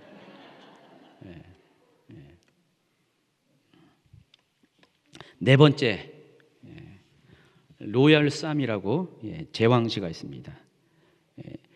이 시편에는요 이 왕에 대한 칭송을 하는 그런 시들이 좀 있어요. 이걸 묶어서 제왕시라고 부릅니다. 로얄 쌈이라고 부르는데 두 종류입니다. 하나님을 왕으로 높이는 그런 제왕시가 있고 인간의 군왕, 세상의 군왕을 높이는 그런 제왕시가 있습니다. 그래서 하나님을 왕으로 높이는 그런 제왕시가 8개가 있어요. 시편에. 샘플을 보여드리겠습니다. 시편 47편 2절부터 있습니다. 지존하신 여호와는 두려우시고 온 땅에 큰 왕이 되심이로다. 건너뛰어서 6절 찬송하라 하나님을 찬송하라 찬송하라 우리 왕을 찬송하라 하나님은 온 땅의 왕이심이라 지혜의 시로 찬송할지어다. 하나님이 뭇 백성을 다스리시며 하나님이 그의 거룩한 보좌에 앉으셨도다. 여기 보시면 하나님을 왕으로 묘사를 하고 있습니다. 시편 93편 1, 2절 여호와께서 다스리시니 스스로 권위를 입으셨도다. 여호와께서 능력의 옷을 입으시며 띠를 띄우셨으므로 세계도 견고히 서서 흔들리지 아니하는도다. 주의 보좌는 이래부터 견고히 섰으며 주는 영원부터 계셨나이다. 또 95편 3절 여호와는 크신 하나님이여 모든 신들보다 크신 왕이시기 때문이로다. 97편 1절 여호와께서 다스리시니 땅은 즐거워하며 허다한 성은 기뻐할지어다. 90편 1절 여호와께서 다스리시니 만민이 떨 것이요 여호와께서 그룹 사이에 좌정하시니 땅이 흔들릴 것이로다. 다 이게 뭐라고요? 제왕시, 로얄쌈이라고 부릅니다. 그리고 이 세상의 군왕을 높이는 것은 결론적으로 말하면은 바로 메시아 대신 예수님을 높이는 거예요. 제가 오늘 여기는 못 다뤘는데 시편 안에는요 그 그리스도에 대한 것들이 많이 있어요. 그래서 그리스도와 관련된 그 시편 중에 이렇게 제왕시가 있어요. 그래서 여기서 언급한 이 제왕들은 거의 대부분 메시아를 가리켜요. 기름 부은 자를 가리키는 것을 아시기 바랍니다. 자, 시편 2장 2절. 세상의 군왕들이 나서며 관원들이 서로 꾀하여 여호와와 그의 기름 부음 받은 자를 대적하며. 이 기름 부음 받은 자가 누구라고요? 메시아 그리스도를 말합니다. 예수님을. 그러니까 시편 안에는 이미 예수님에 대한 예언이 쫙 나와 있는 거예요. 이해하시겠죠? 나머지 쭉 이렇게 보시기 바랍니다. 그리고 다섯 번째 분류는 시온의 노래. 이 시온의 노래라는 것은 예루살렘에 있는 예루살렘 성 또는 예루살렘에 있는 시온산, 성전이 있는 그 시온산, 이것을 찬양하는 시편이 또 따로 있었다는 거예요. 왜 그럴까요? 왜냐하면 그곳에 하나님의 현존이 있기 때문에 그래요. 하나님이 그 예루살렘에 계시고 하나님이 그 시온산에 머무시기 때문에. 왜냐하면 성전은 바로 하나님이 이 땅 가운데 현존하는 장소잖아요. 그래서 그것을 높이는 찬양시가 따로 있다는 것입니다. 보세요. 시편 46편. 한 시내가 있어 나뉘어 흘러 하나님의 성 곧 지존하신 이의 성소를 기쁘게 하는도다. 하나님이 그 성중에 계심에 성이 흔들리지 아니할 것이라. 새벽에 하나님이 도우시리라. 이게 바로 시온의 노래라는 것입니다. 그리고 여섯 번째로 아까 제가 이 시편을 기록한 목적 중에 아니라 개인의 삶 가운데 신앙 고백하는 목적도 있지만 또 한 가지는 공동체적으로 예배 가운데 이것을 사용하기 위해서 그런 목적으로 시편도 기록됐다고 말씀을 드렸죠. 그래서 이것을 예배 의식시라고 합니다. 시편 가운데는 그런 목적으로 지은 시들이 좀 있어요. 샘플을 보여줍니다. 시편 15편 1절 한번 읽어볼까요? 여호와여 주의 장막에 머무를 자 누구며 주의 성산에 사는 자 누구이니까. 지금 질문을 하는 거예요. 그래서 이 예배 의식시는 질문과 대답을 해줘요. 그래서 이걸 아주 많이 이용한 게 어디예요? 교동문이에요. 우리 찬송가 뒤에 있는 교동문이 이런 것들을 골라서 교동문으로 사용하는 거예요. 이해하시겠죠? 그러면 이제 답을 줘야죠. 시작. 정직하게 행하며 공의를 실천하며 그의 마음에 진실을 말하며 그의 혀로 남을 허물하지 아니하고 그의 이웃에게 악을 행하지 아니하며 그의 이웃을 비방하지 아니하며 그의 눈은 명령된 데를 멸시하며 여호와를 두려워하는 자들을 존대하며 그의 마음에 선한 것은 해로울지라도 변하지 아니하며 이자를 받으려고 돈을 구워주지 아니하며 뇌물을 받고 무지한 자를 해하지 아니하는 자이니 이런 일을 행하는 자는 영원히 흔들리지 아니하리로다. 답이 나와 있잖아요. 길어요. 이거 여러분 다 해야 돼요. 주의 장막에 누가 머문다고요? 하나님의 임재 가운데 누가 머문다고요? 바로 이곳에 누가 머문다고요? 정직하게 하며 행하며 공의를 실천하며 마음에 진실을 행하는 자, 혀로 남을 허물하지 않고 이웃에게 악을 행하지 않고 이웃을 비방하지 않는 자. 한번 따져보세요. 여기 여러분 해당합니까? 여기까지 해당돼요? 그러면은 4절에 그의 눈은 망령된 자를 멸시하며 여호와를 두려워하는 자들을 존대하며 그의 마음에 서원한 것은 해로울 줄도 번하지 않으며. 여러분 다 해당해요? 이런 사람들만 이 성전에 머문다니까요. 안 그러면 다 지금 퇴장하세요. 이런 자는 영원히 흔들리지 않습니다. 뭐가 흔들리지 않을 것 같아요? 구원이 흔들리지 않겠죠. 시편 24편도 한번 볼까요? 23편 3절 4절. 제가 질문하겠습니다. 여러분 대답하세요. 시작. 제가 질문합니다. 여호와의 산에 오를 자가 누구며 그의 거룩한 곳에 설 자가 누구인가?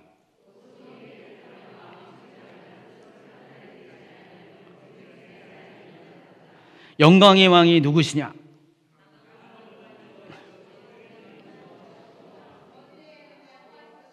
아멘. 자, 시편은 이런 예배 의식수로도 지어졌다는 것. 그럼 마지막으로 시편은 지혜시와 토라시로도 구분할 수가 있습니다. 이 지혜시는 아까 말씀한 것처럼 지혜 문학에 속한 내용들, 잠언과 같은 거, 전도서와 같은 내용들이 시편에는 그렇게 있어요. 그래서 이 지혜시 안에는요, 뭐 탄원이나 찬양의 내용이 전혀 없어요. 마치 속담을 보듯 그런 내용들로만 구성된 시편들이 좀 있다는 것입니다. 샘플을 보여주면은 시편 37편 1절 같이 있습니다. 악을 행하는 자들 때문에 불평하지 말며 불의를 행하는 자들을 시기하지 말지어다. 그들은 풀과 같이 속히 배임을 당할 것이며 푸른 채소같이 쇠잔할 것이미로다. 여호와를 의뢰하고 선을 향하라. 땅에 머무는 동안 그의 성실을 먹을 거리로 삼을지어다. 잠언보다는 좀 부드럽죠. 시라서 거의 근데 내용은 잠언스럽죠. 그러니까 이 시편 37편은 처음부터 끝까지 다 그런 어떤 교훈적인 내용으로만 쫙 기록이 된 거예요. 어떤 탄원의 내용은 전혀 없고 찬양도 전혀 없고 하나님을 높이는 것도 전혀 없고 그냥 교훈적인 내용만 기록이 되어 있습니다. 자, 토라는 뭐죠? 율법, 모세 오경을 가리키는데 이 시편 중에는 그 율법을 찬양하는 그런 시들이 또 있어요. 세 가지가 있습니다. 1편, 19편, 119편. 1편은 여러분 어제 큐티했던 복 있는 사람은 바로 그거예요. 거기서 보면 율법을 주야로 묵상하는 자가 복 있는 사람이잖아요. 율법을 강조하고 있죠. 19편 19편 한번 읽어볼까요? 시작. 여호와의 율법은 완전하여 영혼을 소생시키며 여호와의 증거는 확실하여 우둔한 자를 지혜롭게 하며 여호와의 교훈은 정직하여 마음을 기쁘게 하고 여호와의 계명은 순결하여 눈을 밝게 하시도다. 자, 보시면은 여호와의 율법, 여호와의 증거, 여호와의 교훈, 여호와의 계명 다 그 말이죠. 비슷비슷한 반복한 거죠. 다 보면은 하나님의 계명, 하나님의 율법을 강조하는 것이에요. 그것을 칭송하는 거예요. 와, 하나님의 율법은 대단해. 영혼을 소생시켜. 하나님의 율법은 확실해. 우둔한 자를 지혜롭게 하고 또 정직하여 마음을 기쁘게 하고 순결하여 눈을 밝게 해. 자, 그 얘기를 하는 거예요, 지금. 이와 같은 것들이 토라시라고 부릅니다. 119편은 오로지 다 거기는 하나님 말씀, 주의 말씀은 내 길에 등이요 빛이시나이다. 거기도 119편에 있잖아요. 이런 내용들이 즐비하죠. 173절 무려 173절. 거기에 전부 다 그 내용을 기록하고 있습니다. 이제는 이것이 이제 문학적인 장르에서 시편을 이렇게 완벽하지 않지만은 대략적으로 이렇게 분류를 할 수가 있고요. 그리고 이제 원래 전통적인 게 모세 오경에 의해서 시편을 5권으로 나눴다는 것. 아까 서두 부분에 미리 잠깐 얘기했고요. 그래서 제1권은 시편 1편부터 41편, 2권은 42편, 72편, 3권은 73편에서 89편, 4권은 90편에서 106편, 5권은 107편에서 150편. 자, 굳이 시편을 5개로 나눴을까? 권수로. 그 이유가 뭘 것 같아요? 맞아요. 모세 오경 때문에. 이스라엘 사람들이 모세 오경을 너무 좋아해서 토라를 좋아해서. 근데 그것이 전부가 아니죠. 대답의 전부가 아니라 실제적으로 이 시편은 모세 오경과 같이 읽을 수 있도록 이런 식으로 배열을 한 거예요. 구분을 한 거예요. 그러니까 창세기를 읽을 때 뭘 읽겠어요? 같이 읽을 게 시편 1편부터 41편을 같이 있습니다. 창세기와 읽을 때 그것을 이렇게 우리도 지금 이렇게 큐티하면서 또 성경 여기 일독을 그 밑에 또 이렇게 박스 치면서 하고 있잖아요. 그런 식으로 창세기를 할 때 너무 창세기 그것만 하면은 약간 좀 그럴 수가 있잖아요. 특별히 뭐 레위 같은데 할 때는 여러분 생각해 보세요. 너무 이렇게 뻑뻑하잖아요. 그럴 때 시편 여기 73편 89편에는 3권을 같이 하는 거예요. 그러면 제가 이렇게 강의 준비할 때요. 요즘은 이제 좀 집중력이 좋아서 근데 옛날에는요. 동시에 2가지를 할 때가 많이 있었어요. 너무 이렇게 머리에 쥐나게 하는 그런 강의할 때는 좀 부드러운 걸 같이 옆세요. 뭐 하다가 잠깐 요만큼 하고 있다가 중간에 셀라식으로 하는 거예요. 반주식으로 잠깐 하다가 좀 머리 이렇게 무거운 걸 털어낸 다음에 다시 또 하고 안 그러면은요 머리 터지거든요. 이제 충분히 이해를 하죠. 시편은 그 토라를 하다가 너무 이렇게 힘들면은 시편을 시험하는 의미에서 이렇게 하는 거예요. 너무 이렇게 정서적으로 좋잖아요. 그래서 이렇게 그런 목적으로 또 했다는 것을 여러분이 아시기 바랍니다. 그래서 내용도 거기에 준하는 내용들을 기록했어요. 그러니까 제 1권에는 창세기의 주제와 비슷한 그 시편들을 거기에다가 이렇게 배열해 놓고요, 구성시켜 놓고 다 거기 그 토라에 맞춰서 그 각 권에 해당하는 것들을 그 내용들을 이렇게 묶어서 이렇게 했다는 것을 여러분이 아시기 바랍니다. 그리고 아주 이 정교하게 이것도 시편을 이렇게 구성을 시켰어요. 여러분 에스라가 대단한 것 같아요, 그렇죠? 그래서 이 시편을 할 때 권을 구분하는 것을 딱 알 수 있게끔 규칙적인 문장을 사용합니다. 그게 뭐냐면은 한 권이 끝나면은 끝에 부분을 뭐라고 했어요? 여호와를 찬양하라, 아니면 송축하라, 찬송하라, 아멘. 끝나요. 41편이 1권의 마침이죠. 13절 한번 볼까요? 이스라엘 하나님 여호와를 영원부터 영원까지 송축할지어다, 아멘, 아멘. 그럼 1권이 끝. 2권, 그 영화로운 이름을 영원히 찬송할지어다, 온 땅에 그의 영광이 충만할지어다, 아멘, 아멘. 이런 식으로 각 권마다 맺는 말을 규칙적으로 사용한다는 것입니다. 이해하시겠죠? 그리고 또 중요한 것은 이 시편 5부 구성된 것, 이 5권으로 구성된 것은 또 한편의 그 팁은 연대기 순으로 배열이 됐다는 것. 연대기 순으로 배열됐습니다. 그래서 제1권부터 3권까지는 다윗 왕국과 관련돼서 그 내용들을 기록했어요. 그러니까 다윗 왕국으로부터 시작해가지고 바벨론에서 그 유다 왕국이 멸망되는 그때까지, 다윗 왕국이 언제부터 출발했죠? BC 1010년. 여러분 그 연대기 이렇게 어렵지 않아요. 사울이 1050년에 등극하고요. 그 다윗은 1010년, 그리고 솔로몬은 970년, 그래서 930년에 죽어요. 그래서 모두 다 40년씩이에요. 어렵지 않아요. 사울, 다윗, 솔로몬이 다 40년씩 왕위에 있었어요. 그래서 연대기가 끊는 게 어렵지 않습니다. 바로 그때 BC 1010년부터 유다가 언제 멸망하죠? 576년에 BC,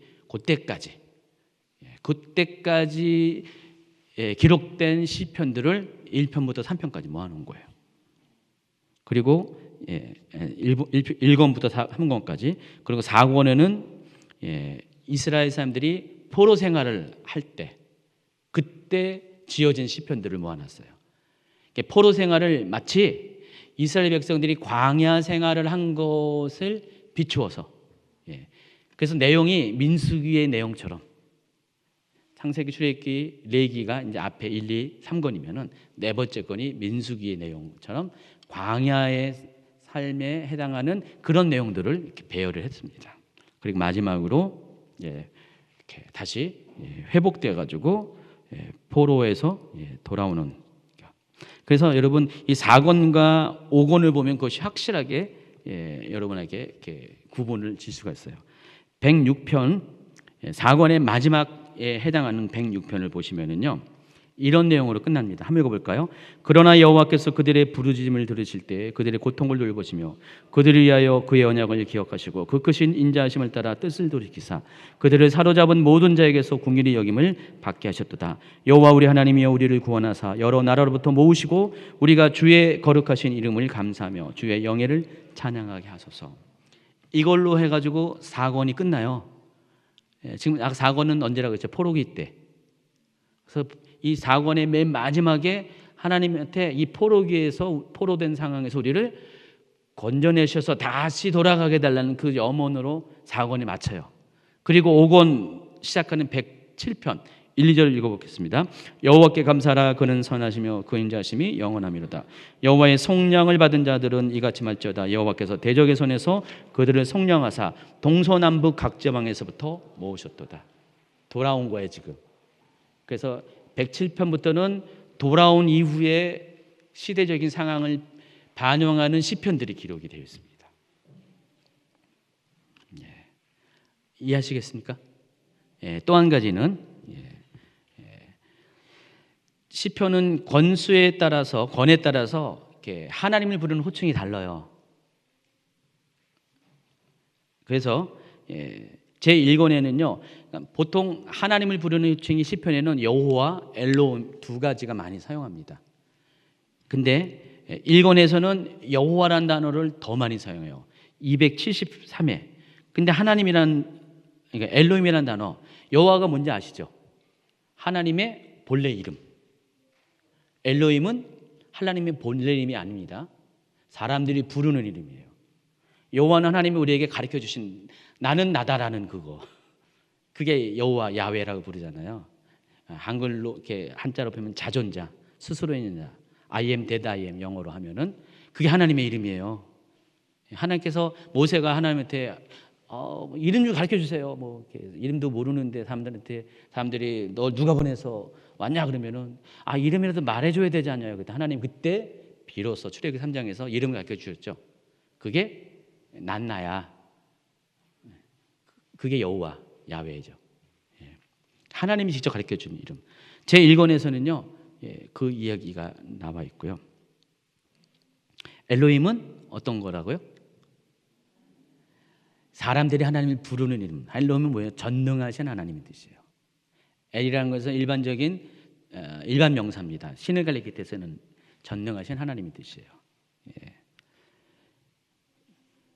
그래서 1권과 2권은 이렇게 사용 빈도수가 명확하게 차이가 나요.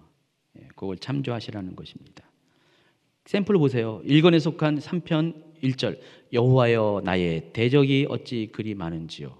10편 41편 1절 2권에 들어가는 하나님이여 사슴인 신의 문을 찾게 갈급한 것이 이렇게 다르다는 것입니다. 그리고 또 어떤 시편들은요 특별한 주제에 의해서 묶여 있습니다. 아까 제왕시도 거기에 해당하는 것이고요. 또 시편 중에서 특별히 여러분의 눈에 띄는 것이 제가 몇 번 언급했지만은 시편 120편부터 134편까지는요 그 표제어가 모두가 다 성전에 올라가는 노래라고 써 있습니다. 그 중에서 어떤 거는 다윗이 지은 거고 또 그 중에 하나는 솔로몬이 지은 것인데 다윗이 지은 것은 4개고 솔로몬이 지은 것은 하나죠. 나머지 11개는 작자 미상입니다. 어쨌든 성전에 올라갈 때마다 이 시편을 부르라는 것이에요. 그러니까 두 가지 방식으로 부르라고 나와 있더라고요. 제가 이 내용을 어디서 봤냐면은 열린다 성경 유모세 선교사님이 아마 그 책에 기록이 되어 있을 가능성이 많은데 원래 이제 이스라엘 백성이 3대 절기마다 이렇게 지방에서 고향에서부터 예루살렘을 올라오죠. 올라올 때 가령 갈릴리에서 올 때 요단 계곡을 따라서 쭉 그들이 오다가 여리고를 통과해 가지고 그 예루살렘까지 거의 여리고가 이제 해발 해수면으로 300m 밑에 있고요. 300m 밑에 있고 예루살렘이 한 760m 정도 고지예요. 그러면 1060m 되겠죠. 거기를 올라가는 거예요. 약 40km 정도 되는 거예요. 그래서 여리고 성에서 하루 묵고 거기서부터 출발해 가지고 예루살렘 성전까지 가게 되면은 새벽에 나와 가지고 밤 늦게 도착하게 돼 있어요. 이해하시겠어요? 그때의 과정들을 시편 120편부터 134편까지 묘사를 했다는 것이에요.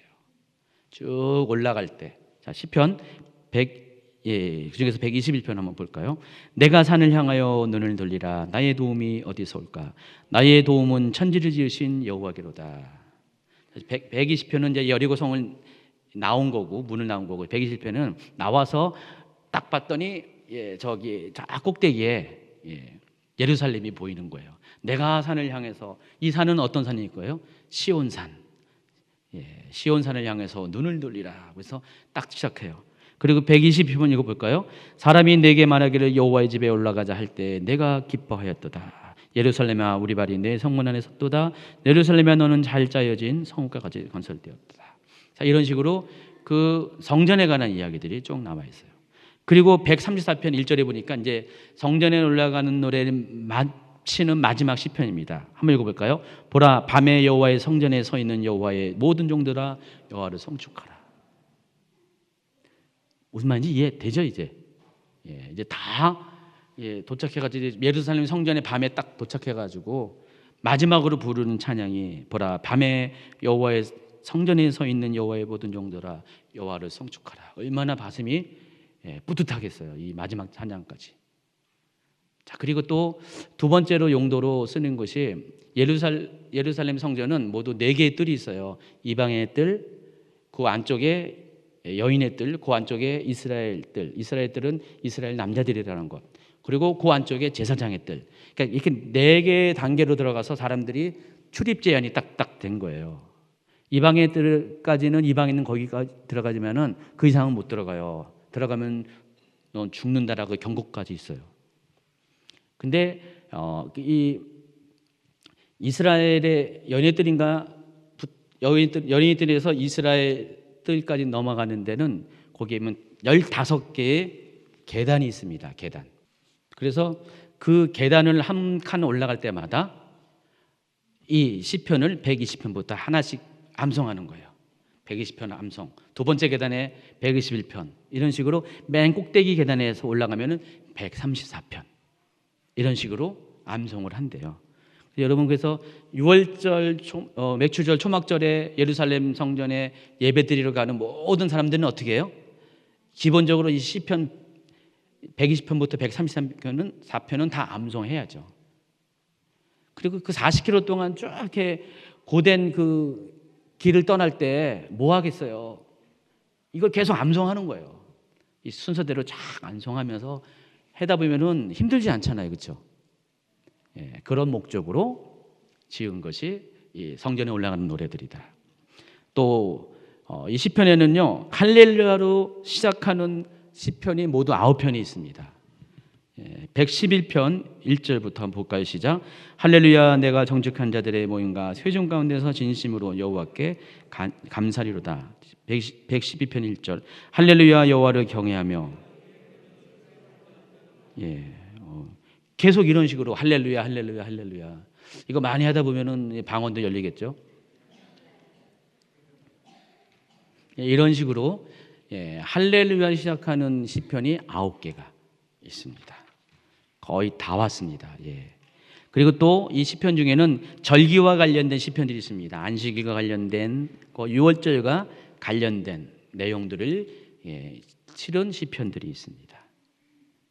그리고 그 유명한 하나님 말씀에 대한 아주 가장 길고도 긴 시 176절이네요.